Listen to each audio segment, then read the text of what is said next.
Property Matters on Dublin South FM and on iPropertyRadio with myself, Carol Tallon. You can contact us on social media at iPropertyRadio or email hello@iPropertyRadio.com. Today we have something a bit different for you. Generally, we talk about the industry and we try to almost assume the impact on the consumer. Today, we're speaking to a consumer of the rental market in Dublin. Rajat Sabulal, you are so welcome and thank you so much for joining us today.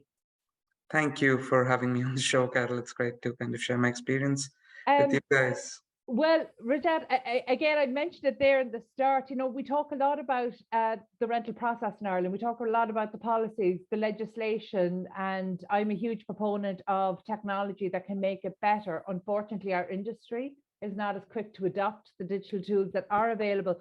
But an awful lot of what we talk about is anecdotal, and we see that you know, some of the experiences that are highlighted in the media certainly are maybe the extreme ones.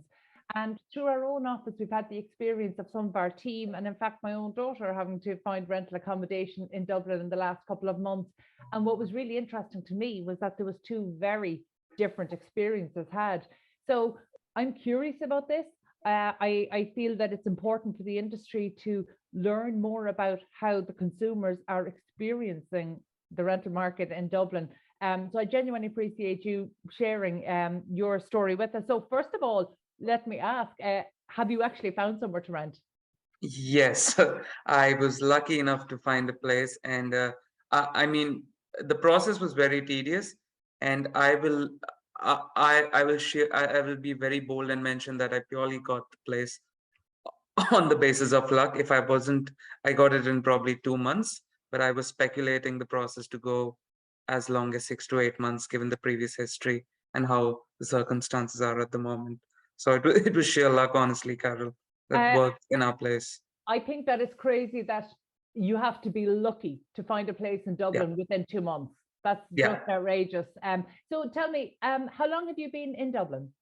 So it's been 2 years at the moment that I've been in Dublin. I came in 2020 during COVID, and I think it's been 2 years.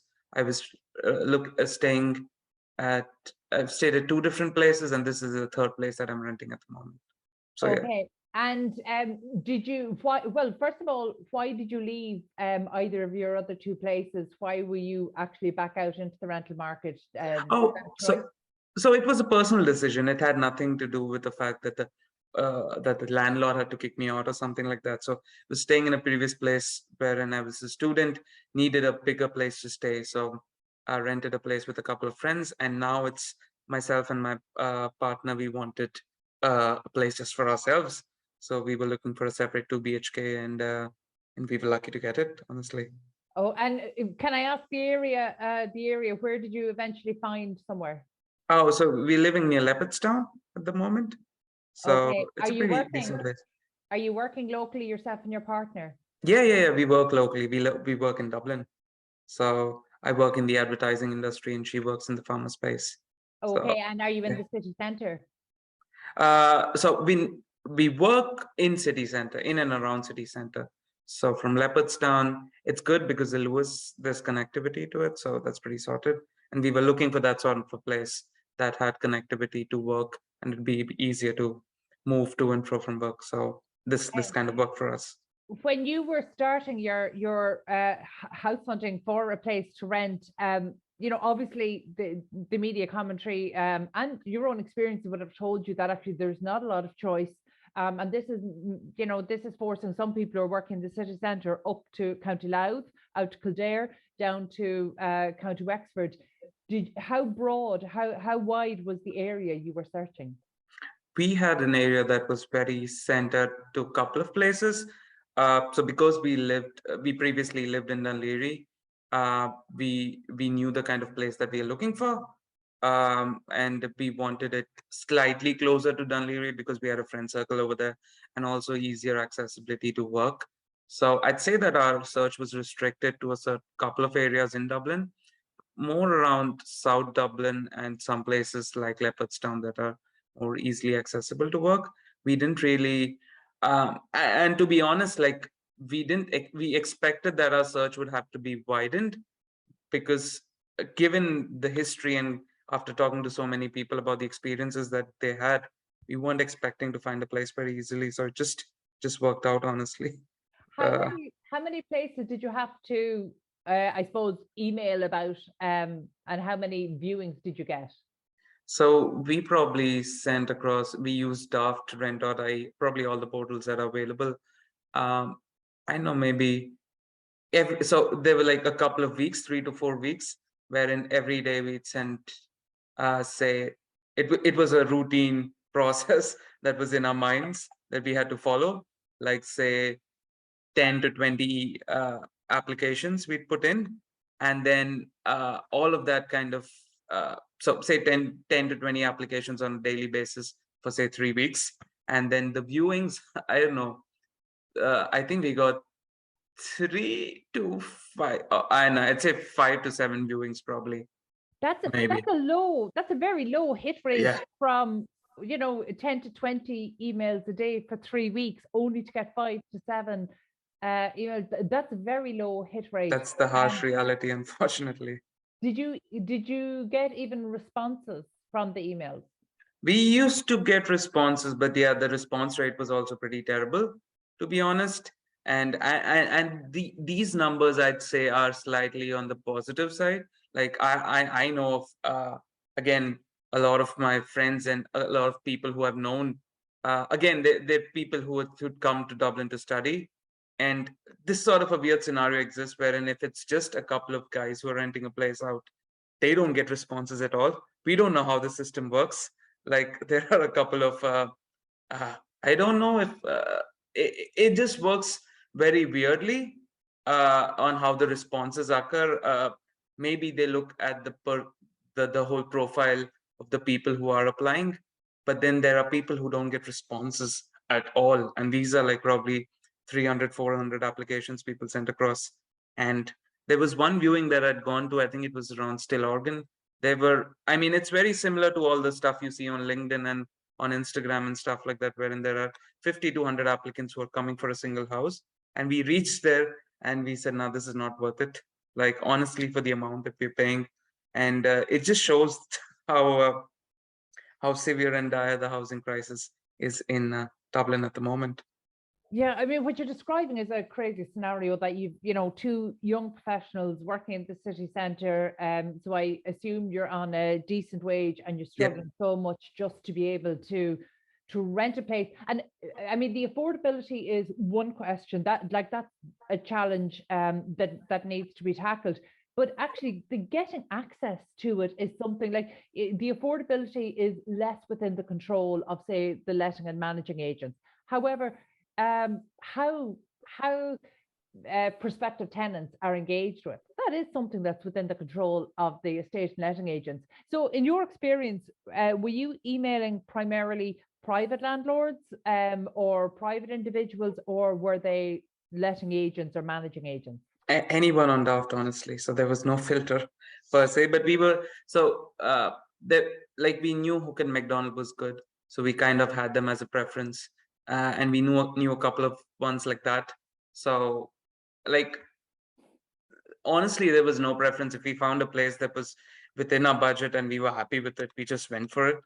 And I think it just boiled down to the fact that it was not like it. At some point, we felt that the letting agents also didn't have a choice because there aren't enough accommodations in Dublin at this point. So it's a pure supply and demand crisis. Yeah, you're absolutely right. And I suppose really the reason I'm asking that particular question is because I'm trying to gauge, is there a difference? So for example, I can understand how individual landlords letting their own properties, probably because they're working full-time during the day and they're trying to deal with this in the evening. If they get 300 inquiries, they find the top 5 potential tenants and show them they're not going to spend the time maybe emailing all of the others. However, letting agents and professionals in this area have a higher duty, and there's an expectation of a much better user and customer experience. So did you find when you were dealing with letting and managing agents, were they better at responding? To some extent, but then I wouldn't say, like, if you're ideally expecting the letting agencies to send you a response for every single query. Like maybe I don't know how the process works, is if there is some room for automation over there. And that's primarily because I work in the advertising space, wherein like there are tools that are at your uh, disposal that allow you to manage emails more effectively. Maybe that's sort of a similar system if it can be done. It just helps people know, and they're not left hanging saying that, oh, we haven't gotten a response yet. Maybe we will get a response. So if that whole process can be slightly streamlined, it may help some extent. And do you think that having only been in Dublin for 2 years, you were at a disadvantage?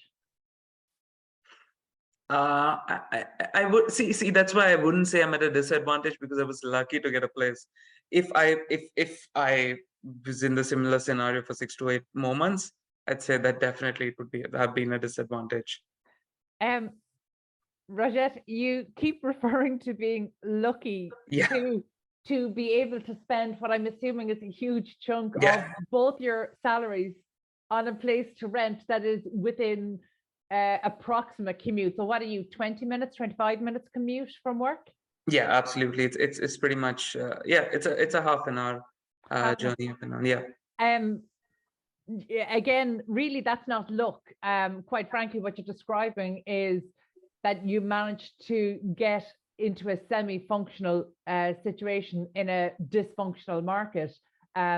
But look, and I'm sure some of your peers who are house hunting at the moment, they're probably looking at you very enviously because you have actually found somewhere. What kind of advice are you giving to your peers if they're just looking for something now or have been looking for a number of months? Just be aggressive and be persistent. It's honestly, it sucks to say this, but it's like trying to bag a job. And it shouldn't be, because um if you have the income at your disposal, and if you have all the requirements that are needed, I don't understand why we have to struggle to find a place, because it's a basic necessity. But unfortunately, that basic necessity is not at anyone's disposal. So just be aggressive, just have a process to find a house. And it sounds crazy that you need to have a process in mind to get that. And you also don't get a lot of time, honestly, because you probably have 3 to 4 days to respond. And if you don't respond, somebody else is there. So it's tough, but you just got to stay resilient, I guess. It's interesting. We've spoken to a few different letting agents about this. And, I mentioned at the top of the show here that actually there are tools available out there. We've spoken to different Irish PropTech providers, and there's international PropTech providers who are providing tools that will allow, for the automated checking of large numbers of tenants and actually ordering them and prioritizing them in terms of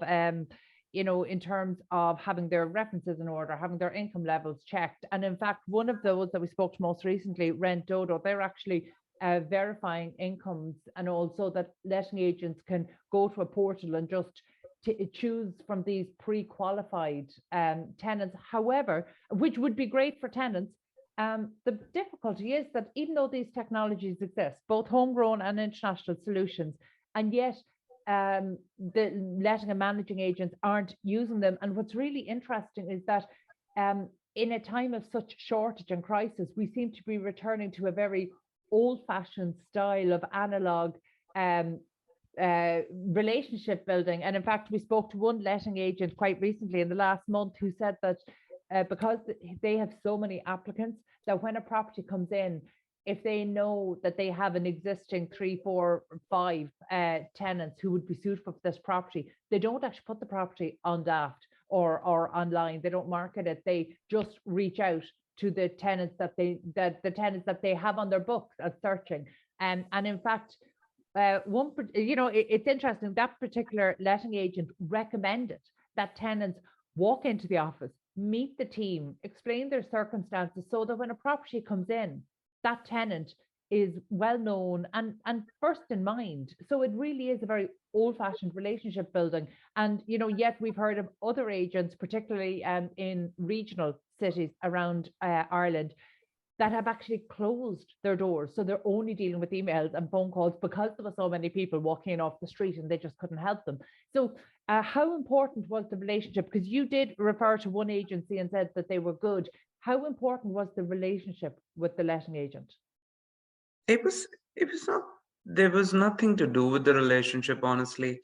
It was just the fact that there was an opportunity online, and we straight away went for it, and they responded to us. So relationship had nothing to do with it. But on that note, uh, the bit that you mentioned, we have heard, like personally, we have heard of this situation that exists, wherein if you have a relationship with the previous letting agency, you just are given preference if there is some sort of a vacancy available within a particular accommodation. So that tends to happen, and that's something that probably, I mean, there are two ways to look at it. It's good to have it, uh, but uh, but yeah, it doesn't put everybody on an equal playing field, honestly. Oh, So it absolutely doesn't, and yeah, that's why I wanted. And the thing is, it absolutely doesn't. And yet, if I had a friend coming to me asking for advice, I would say walk into the agent and start yeah, building that relationship. Because even though I'm a supporter of the technology tools, I know the industry hasn't embraced them enough. So it does. You're right. It absolutely isn't an even playing field.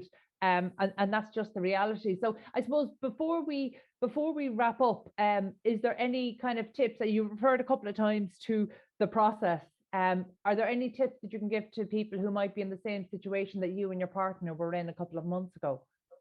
I think just firstly ensuring that you have all your documents in place, because whatever bits that are needed, you need your landlord reference letters, you need probably an employment reference letter, you need to have your bank statements in place. Whatever bits is needed to kind of showcase that you need, like, this is the amount that you need to shell out. It shouldn't be what, more than 40% of your combined income of sorts. So just make sure you have the math done, you have the documents ready, and then just kind of filter out the places that you want to look at. Have that clearly set out. Uh, is commute a preference? Are your friends a preference? Is your family a preference? Just have that figured out and shortlist an area. And once you do that, I think you just have to uh, constantly keep sending out those emails or applications on a daily basis till you kind of get a feedback, a response, and be very quick with it. Like, if you go for a viewing, just send across the documents probably over the next hour, Yeah. because unfortunately that's how it is at this No, point. that's good advice, telling people to be prepared and to be decisive, be ready to make a decision very Yeah. quickly. And that's good advice for your peers who might be in a similar position. Have you any advice or any plea that you'd like to make to the industry? Is there anything that could be done to make this a more user-friendly experience, even in the current crisis and shortage that we have at the moment? Just get more houses, honestly, but that's pretty simple. I think that'll help, maybe. Get more houses. Yeah. Listen, you're saying it, we're saying it, the country shouting for it. Yeah. Unfortunately, policymakers don't seem to know what that looks like. But listen, get more houses. I think that kind of sums up all of the challenge that the industry is in at the moment.